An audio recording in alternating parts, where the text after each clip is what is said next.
Hi and welcome back. I'm not here to sell you freeze-dried food. I'm not here to sell you my political point of view. Everyone has an opinion, and you're all entitled to yours, and I'm entitled to mine, and that's why this is a free country. And I'm going to exercise my First Amendment, whether it offends you or not. But first off, I'm not doing this for the views. I'm not doing this for the money. I ain't get paid nothing to do this. It's absolutely free. I'm here to help a lot of preppers sort out a lot of their issues and a lot of their point of views. A lot of people are prepping for big old reasons that, when they boil down to it, points to famine. But famine's been here before anybody that watches this video now or any time in the future. It's been here since before any of them, you or I, were born. Now, when it comes to prepping, folks, it boils down to two things. Fight, your ability to fight, your ability to stay in the fight, your ability to win the fight. And in order to win a fight, you got to be in condition. First of all, requires a lot of training and a whole lot of pointing back to the basic two things you're taught, whether you're a boxer, K1 fighter, military, police, etc. Any fighter can tell you this.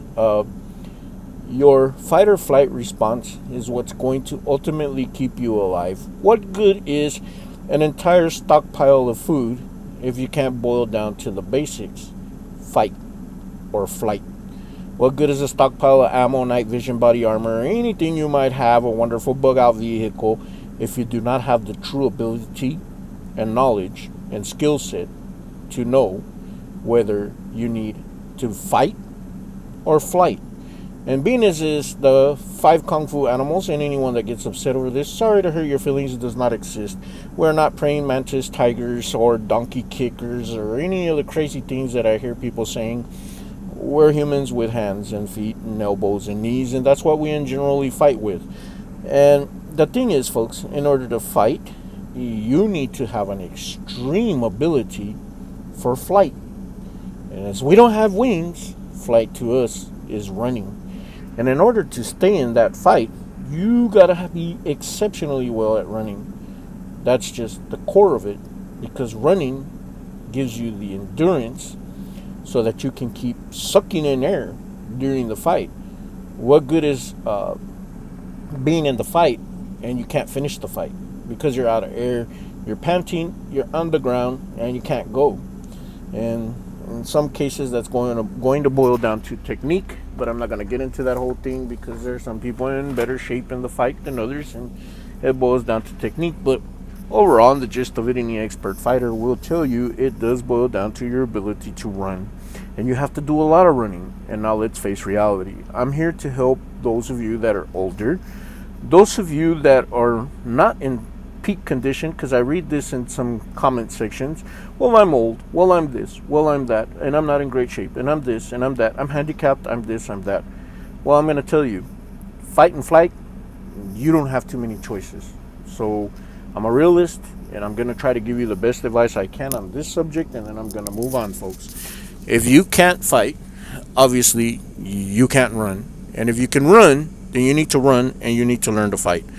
But this is for basically you that can't do it. I'm sure all of you can lay on your stomach and eat cheesy poofs and donuts all day. And if you're old, I'm sure you can lay on the floor. Are your eyes still good? If your eyes are still good, then you have a really good chance of staying in the fight. Not a really good chance of flight, but sometimes being in the fight is what counts, because it's your job to always stay in the fight, because no one else is going to do it for you, especially with lawlessness running abound. So you might like to look into something that's going to give you a skill set to lay there on the floor with enough equipment and enough gear to where you're going to stay in the fight, that not even I'm going to want to mess with you. And by that I'm joking, but nonetheless, I mean that respectfully. I always say, train for what you fear. Train for who you fear to come after you. Do you fear, some military type? Do you fear some CIA spooky type, or like James Bond, someone out of the movie? Think of someone in the movies that you wouldn't want to come after you, and train for that person and make them a real person. Look for someone in a real environment that resembles that person that you'd need to train for, and train for that. It'll make sense to you once you start going. But a lot of people train for economical collapses, and yes, we are in a black swan event. And for those of you that don't know what a black swan event is, it's usually basically generally boils down to an economical collapse. It's like if we all had $1 billion would be useless. Well, they've printed out enough money for all of us to have lots of money. And the fact is, there's nothing backing this money. It's just printed out and kind of bogus, folks. Really, you're just walking around with monopoly money at this point. And that's why you see a whole chain of events going down in the rate that you do, in the way that you do. It's shadow banking systems have collapsed. For those of you that don't know, you will find the wake-up call. They want to dominate everything. And I've heard a lot of preppers always saying, stock ammo, stockpile ammo, get lots of ammo, the zombie apocalypse, get lots of ammo. And yeah, not bad, because you can't get it now. I mean, if you want to go out plinking, but then again, you're not supposed to be outdoors, so I don't know what that ammo is going to do for you if, can't be outdoors. Tisk, tisk, wink, wink. Some of you will get it, some of you will come unglued and lose your minds down below in the comment section going, dude, you don't know what you're talking about. Thank you very much for your comments in advance. But the case in point is this. You hoard a lot of ammo, you hoard a lot of stuff, and a lot of these preppers, I even seen a few that, they got these big followings, right? Little freaking volcano eruption over there, and they needed face masks way before this bat flu soup event happened. Now everybody needs face masks. Well, those people weren't even prepared for the basics, folks. What I'm getting at is ammo's gonna do nothing against something like this. And what I'm trying to tell you here is basically you can be prepared as much as you want. You can try to prepare for everything and be in the end absolutely prepared for nothing.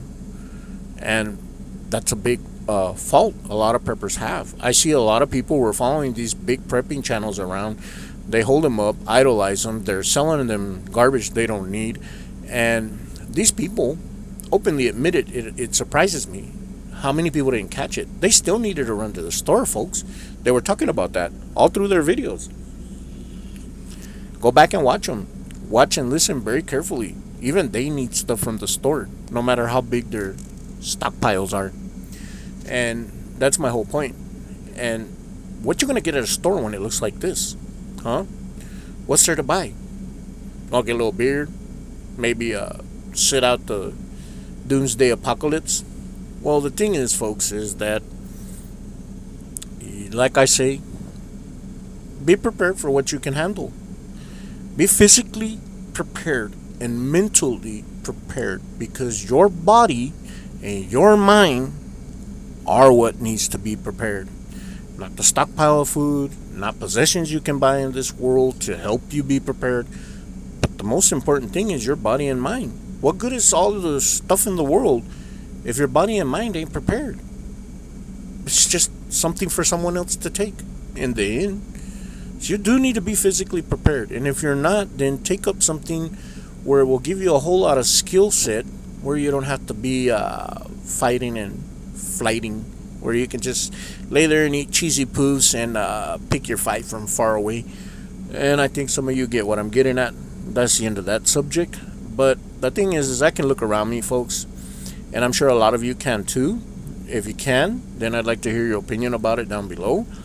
But I didn't believe in this stuff. I seen this over and over growing up as a kid. Constantly with the barcodes, constantly with the social security numbers, constantly with this stuff. And the thing is that what I do know, I've went back and read that basically lawlessness will be abound. A lot of the signs that are talked about are actually being fulfilled right now, which is amazing. It's kind of mind-blowing. And the thing is that this is a setup. It's coming. Am I saying it's coming right now? No, I'm not. But it's coming, folks. It's here. It's starting. It's in the progress. It's in the process. In progress, it's in process, and it's upon you. And you need to start preparing. For those of you that don't believe, that's fine. Just remember my words. When you're looking around and you see it's there, just remember my words. Don't do it. It's that simple. don't take it. But the thing is they said many will be deceived, and I'd like you to remember that, folks. Many will be deceived, tricked, meaning tricked into taking the mark. But if you look around you, all this lawlessness, boils down to 10 things, 10 commandments, not the 10 suggestions. Our laws are off of that. Don't kill, don't steal, don't murder. All the things that are, you're arrested for. But when we're looking at the mark, folks, do I believe it? Oh, yeah, I 100% believe it. It's here. They want to give it to you, and you'll take it willingly. I just ask you all, pray for our country, pray for our nation, pray for each other, and thank you for stopping by.